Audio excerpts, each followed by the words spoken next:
Olá, gente. Boa tarde. Satisfação enorme estarmos aí novamente em sintonia no propósito de avançarmos com o conteúdo programático trimestral.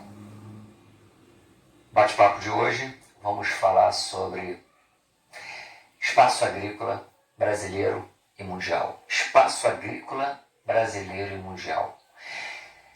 Quando falamos, e é interessante que a gente tenha em mente a seguinte ideia. Quando conversamos sobre a questão do espaço agrícola, por vezes vocês vão perceber que eu vou estar usando outras expressões que nos remetem à mesma porção do espaço geográfico. Espaço rural, espaço fundiário, campo, são termos que eventualmente se mesclam, então estou contemplando uma mesma delimitação do espaço geográfico. Show de bola! Antes de começarmos a identificar algumas das características mais tradicionais, históricas, realmente que marcam o cenário de países periféricos e centrais, é importante a gente ter em mente ou resgatarmos alguns conceitos que balizam, que criam uma espécie de referência, que criam um norte, para que tudo que a gente vai conversar tenha significado. Então, título da aula de hoje, Espaço Agrícola Brasileiro e Mundial.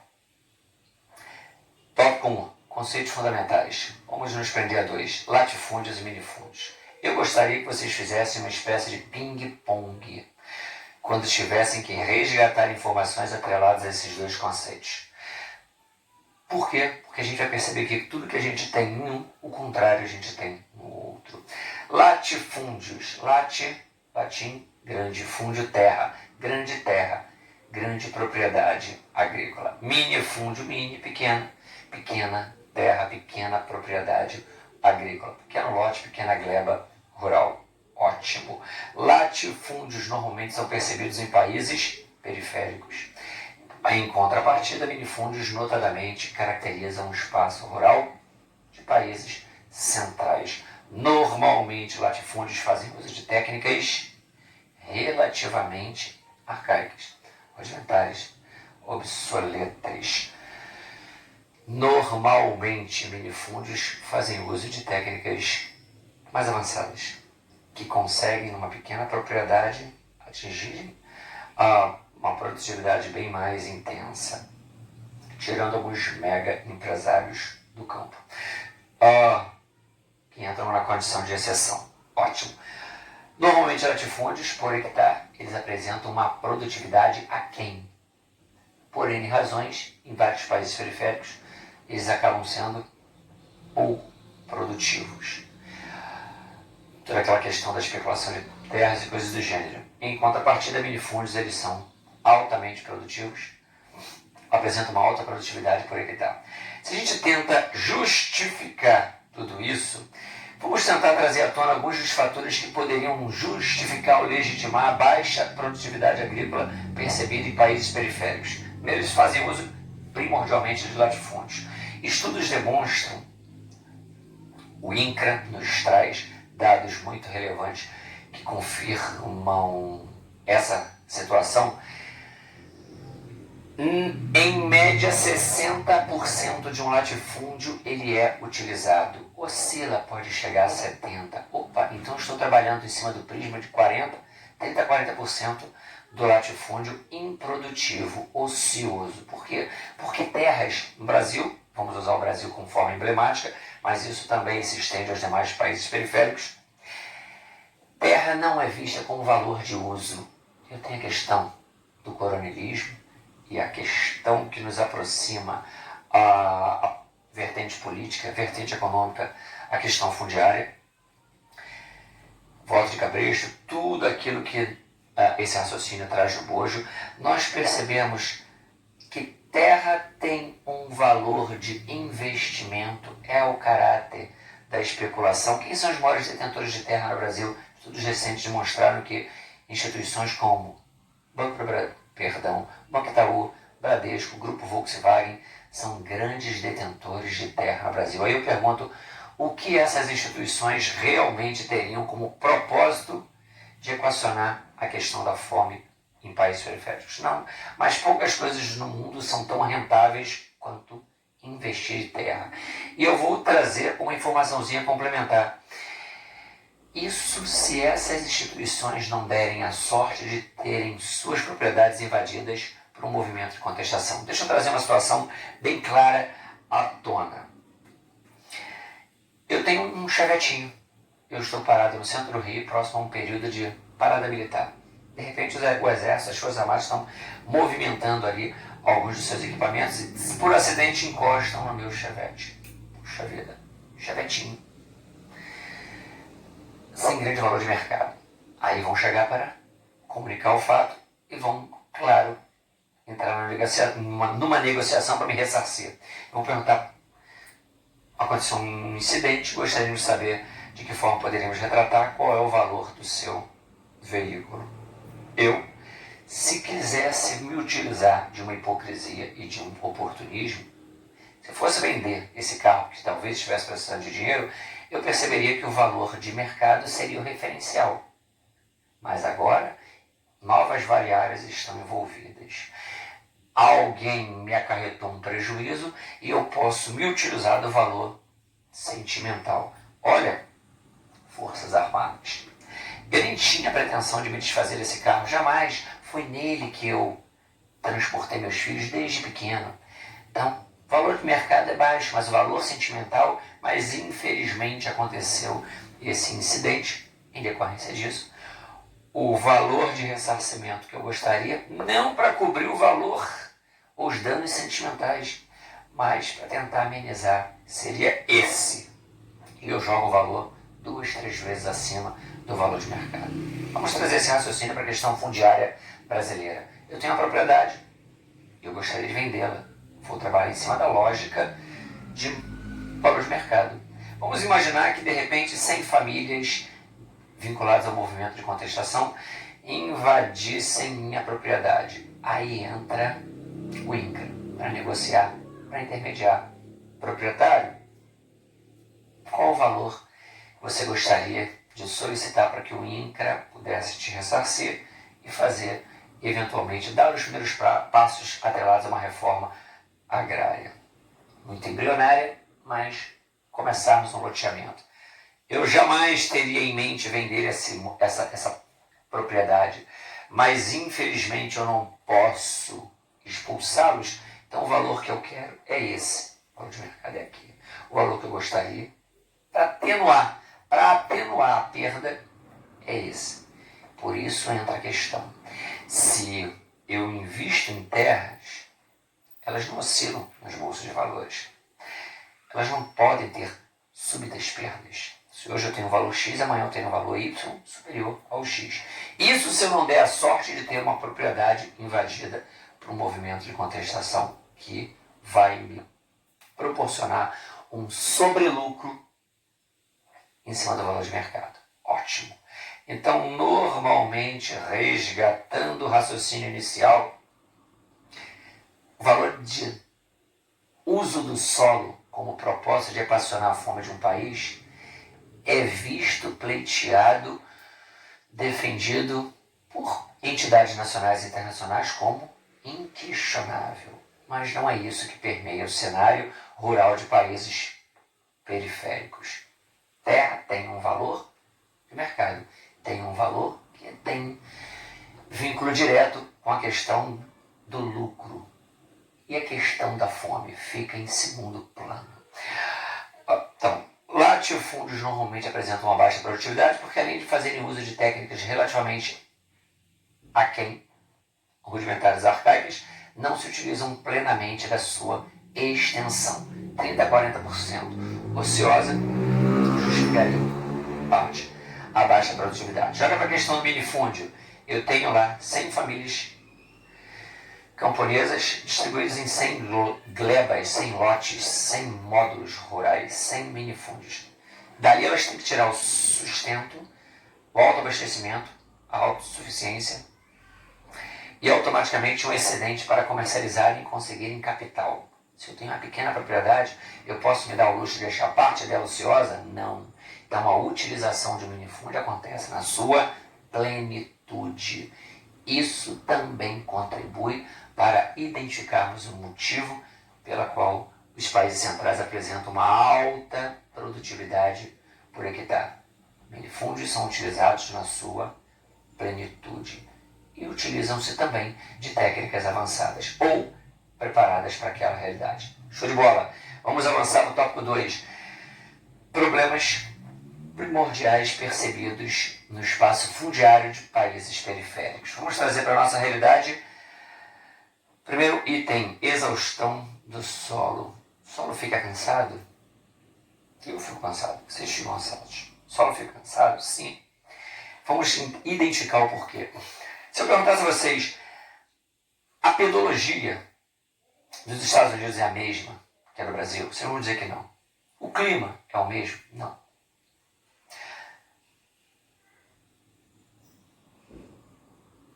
A topografia seria a mesma? Vocês vão me dizer que não. As redes de drenagem que drenam vastas porções do espaço rural a rede seria a mesma? Vocês vão dizer que não. Então, se eu saísse elaborando várias perguntas atreladas a questões de ordem natural, as respostas sempre conduziriam para o mesmo consenso. Não, não, não. Então entra a questão, em decorrência de que nós, e isso se estende aos países periféricos, quase que na sua totalidade, porque os países periféricos normalmente precisam fazer uso de equipamentos que não foram idealizados, preparados, estruturados para a sua realidade natural, em decorrência de não dominarem todas as etapas de produção, em decorrência de um atraso tecnológico. Diante disso, situado numa faixa latitudinal específica, atrelada a um clima específico, a uma realidade natural peculiar, preciso importar equipamentos oriundos de uma outra realidade, de um outro contexto. Estudos demonstram que essas máquinas cumprem bem o seu papel até o quarto, quinto ano. Depois disso, essa mecanização importada começa a exaurir o solo, retirar de forma intensa e N nutrientes. Isso justifica a retirada, inclusive, da argila. A argila, por exemplo, é um elemento do solo responsável pela retenção de nutrientes, também responsável pela retenção de água. Sem argila, nem a água é retida. E sem argila, o solo rapidamente fica vulnerável e pode entrar em processo de erosão intensa, culminando em sulcos, ravinas, vossorocas, chegando ao ápice do colapso do solo, atingindo o patamar da desertificação. Isso acontece em muitos pontos do cenário rural brasileiro.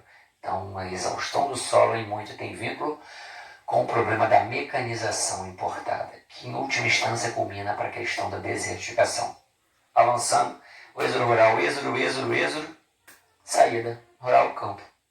Saída do campo. Década de 70, em larga escala, essa transferência de vastas parcelas da população oriunda do espaço rural em busca de melhores condições de vida nos centros urbanos se manifestou, sobretudo, em decorrência, justamente nesse momento, década de 70, o processo de mecanização no campo ter conquistado, ter permitido uma materialização das máquinas. Esse processo no meu corpo é evidência na década de 70 e eu tenho máquinas que substituem 70 homens. 70 homens que olham para o lado e olham para o outro, não tem o que fazer. Só veio uma máquina? Não, vieram várias. Então eu tenho uma estrutura que não se sustenta. E eu passo a ter um desemprego estrutural. O que eu fazia não existe mais. Não faz parte de uma conjuntura, não faz parte de uma situação efêmera, não faz parte de uma situação passageira. Vou voltar a fazer. Não existe mais o que eu exercia ao longo de muitos e muitos e muitos anos. Última instância, migrar para os centros urbanos, contribuindo para um processo acelerado de urbanização e desorganizado, culminando no caos urbano e todas as mazelas que nós conseguimos ver de forma categórica e comum no nosso dia a dia. Beleza? Vamos avançar e vamos chegar num tópico que atende para o nome de movimentos de contestação. No espaço urbano, quando trabalhadores querem pleitear manutenção dos seus direitos ou ampliação deles, eles normalmente se organizam através de sindicatos. Como fazer essa mesma estruturação de trabalhadores no espaço rural? Surgem o quê? Os sindicatos não, mas os movimentos de contestação. Eu vou dar alguns exemplos aqui de forma bem simbólica. Eu tenho, por exemplo, o movimento dos atingidos por barragens.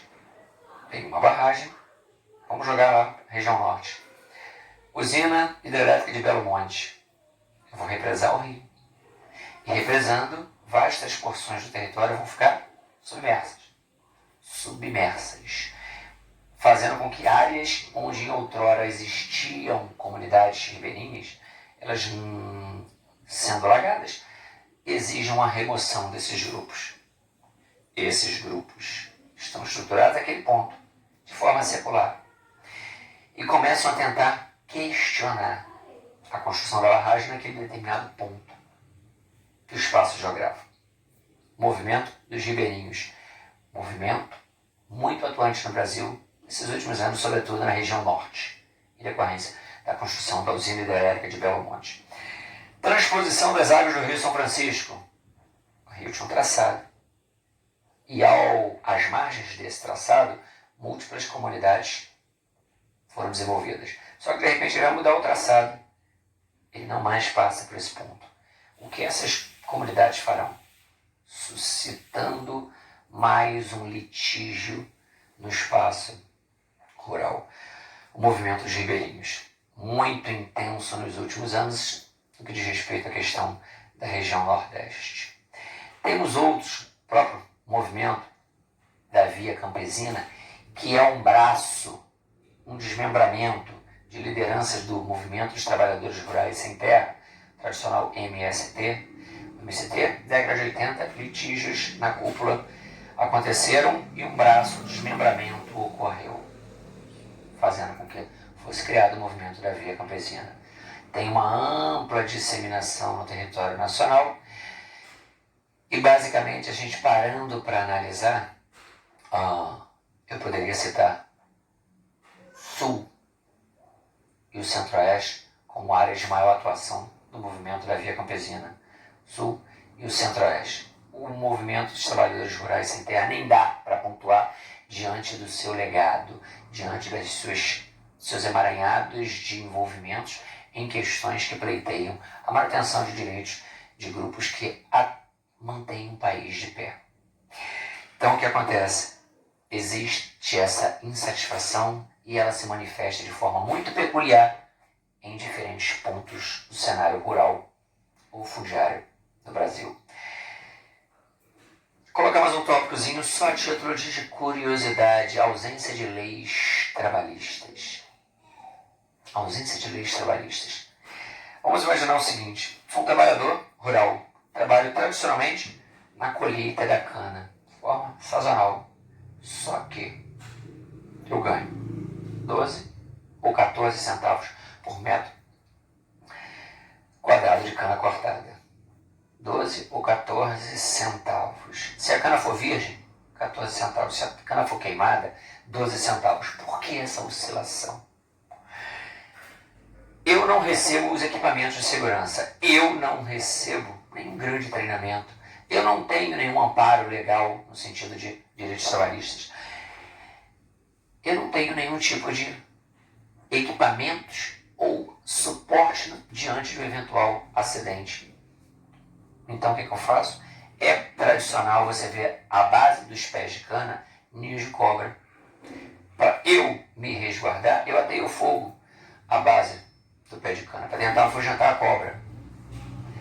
Eu fiz isso para minimizar a chance de um problema, mas eu diminuí a altura do pé de cana do meu proprietário. Do proprietário daquela extensão agrícola. e automaticamente eu acarretei prejuízo a outro. Esse outro vai me devolver o prejuízo me pagando menos por metro de cana cortada, porque eu diminuí o tamanho da cana útil, de ser utilizada para fins específicos. Então, independente de tudo isso, 12 ou 14 é um valor digno? Não. Além de não usufruir de nenhum direito trabalhista, o salário beira a escravidão. Poderia facilmente ser chamado de semi-escravocrata. Eu recruto minha família para muitas das vezes 12, 14 horas no dia, me exigindo um esforço sobre-humano. Não são poucos aqueles que sucumbem, morrem, sem nunca terem nascido. Por quê? Porque nunca passaram por registros oficiais do governo. Não tem nenhum tipo de documentação oficial ou legal. Então, a ausência de leis trabalhistas se coloca como mais um adendo que muito complementa o cenário caótico de desrespeito que assola aqueles que tentam manter um povo de pé. Vamos avançar e eu gostaria que vocês colocassem um asterisco. Nesse asterisco, expansão da fronteira agrícola. No que consiste a fronteira agrícola brasileira? Áreas utilizadas para a prática ou cultivo de alimentos e a criação de animais de forma complementar. Beleza, ela sempre foi X. Deixa eu cantar uma coisinha para vocês aqui. Década de 70, Copa do Mundo. Música que ganhou uma notoriedade, 90 milhões em ação, para frente Brasil do meu coração. Se essa música fosse trazida para o cenário atual, ela precisaria sofrer algumas alterações. No mínimo, 210 milhões em ação. Tá vendo? 210. Maior demanda alimentícia. O Brasil precisou, portanto, incorporar novas porções territoriais com o intuito de ampliar o aporte de grãos.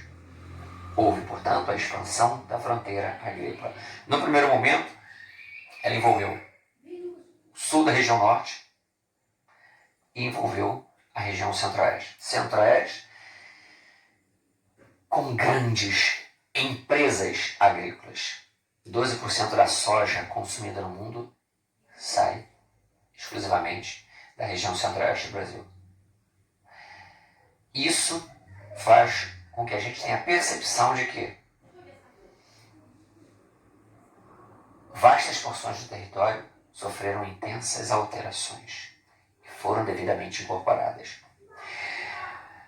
Hoje, nós estamos aí no segundo patamar de expansão dessa fronteira agrícola, suscitando, inclusive, uma sigla Matopiba, no sentido de identificarmos algumas porções de estados específicos do Brasil que gradativamente também começam a sofrer essas alterações, sendo incorporadas à prática agrícola e à criação de animais. Então, Matopiba, Maranhão, Tocantins, Piauí e Bahia.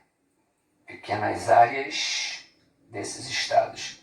Segundo passo dessa expansão da fronteira agrícola. No primeiro momento, sul da região norte e a região centro-oeste. Agora, essa sigla Matopiba nos demonstra que a expansão continua a ocorrer.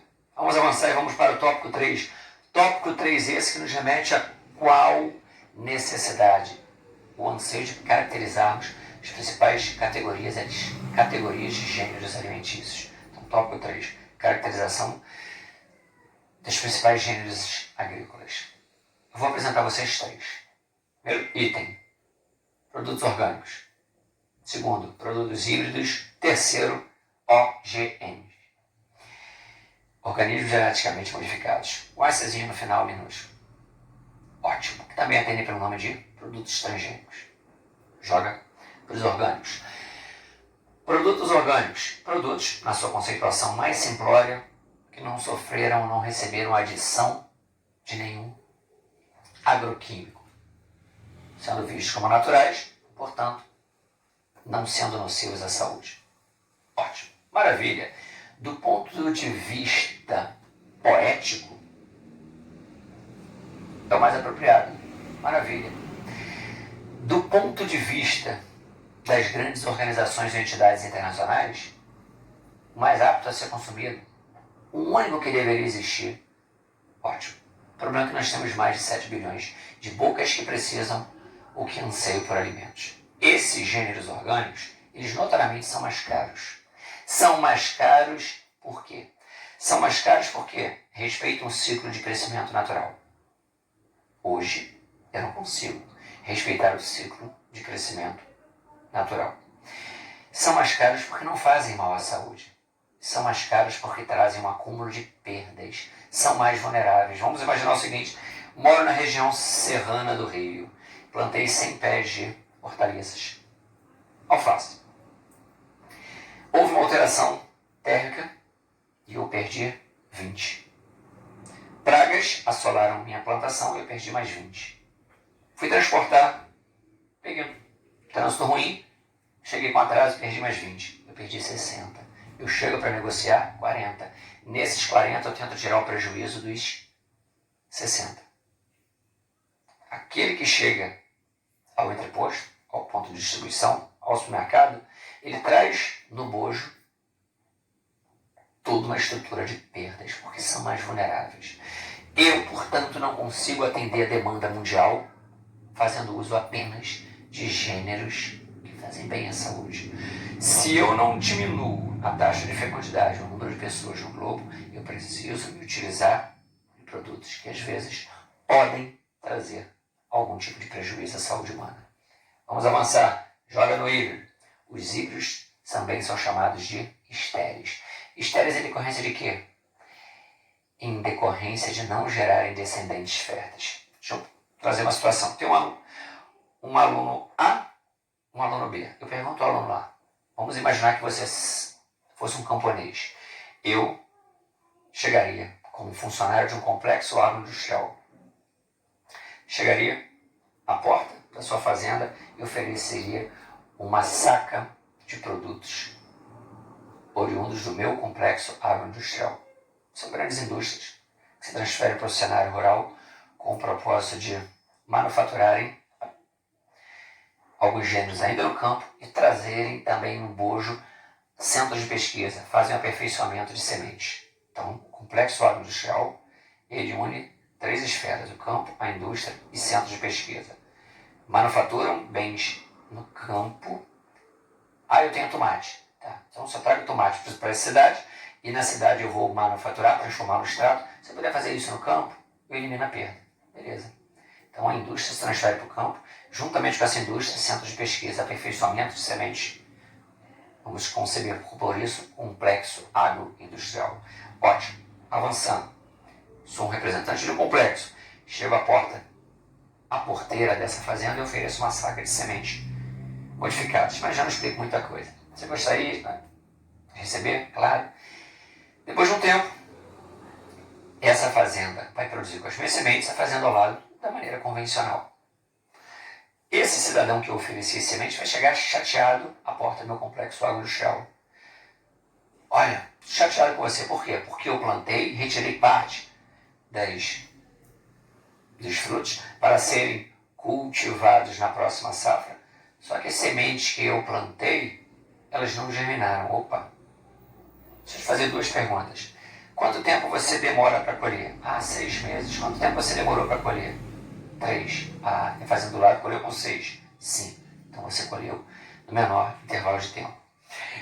Há algumas pragas que assolaram sua lavoura e que assolaram do vizinho. Esse ano assolaram? Não. Então você usufruiu de produtos alterados e mais resistentes a alguns tipos de pragas. Isso. Então você está revoltado por quê? Você teve benefícios. Mas agora eu não tenho mais capacidade de plantar em cima de parte da safra anterior, utilizando-me de sementes da safra anterior.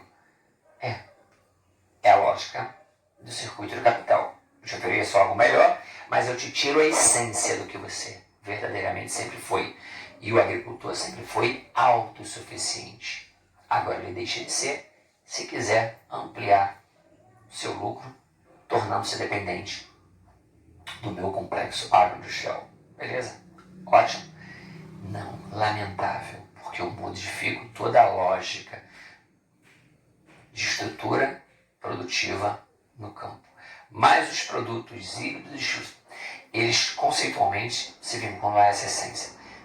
Tratam-se de sementes que sofreram alterações laboratoriais, tornando-se estéreis.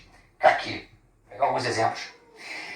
Antigamente, quando o caqui não vinha para cá de São Paulo, ele tinha 3 volumosos caroços. Hoje você percebe, alguns casos, você tem 3 pontinhos quase que microscópicos. É um fruto que não gera outro fruto. É um fruto morto. Pega o limão, o galego é o convencional. Eu pego o Tahiti. Tahiti, semente, é morta. Ela não gera uma outra semente. Tomate que circula aqui é um tomate que atende para o nome de tomate Débora, oriundo no complexo agroindustrial. Antigamente, se pássaros se alimentassem de semente, voando, e liberassem os seus excrementos em qualquer terreno baldio, ali nasceria um pé de tomate. Hoje, não mais acontece. Tomates são produzidos ou alterados em laboratório. Geram uma vez, não geram mais vida. Vamos avançar e vamos nos deparar com a questão dos os organismos geneticamente modificados, OGMs. De maneira bem sucinta, bem simplória. O homem brinca de ser Deus. Ele faz o que quiser. Ele dita o tempo de crescimento, ele dita ou ele determina que esse produto vai ficar imune a pragas. Eu nunca vou ver aquela imagem dos aviãozinhos lançando agroquímicos sobre lavouras. Por quê? Porque o agroquímico já faz parte do DNA, do código genético, da estrutura.